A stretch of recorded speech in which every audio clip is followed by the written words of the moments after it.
insonda deydilar 3 xil do'sti bo'ladi.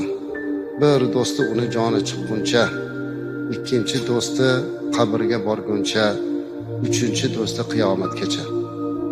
Joni chiqquncha bo'ladigan do'sti qaysi do'st deganlarida, joni chiqquncha bo'ladigan do'st uning moli dunyosi. Chunki olamdan o'tganimizdan keyin moli dunyo bizniki emas. Bu endi merosxo'rlarki. Qabrigacha boradigan do'st kim? Bu uning farzandlari, aqrabo, yaqinlari. Qabrgacha boradi, lekin uni yog'iga hech kimda had yo'q. Ming yaxshi ko'rsa ham, jonim fido otam, onam desa ham, oxirgi manzili mana shu qabr, amallar sondig'i. Ammo uchinchi do'st bor.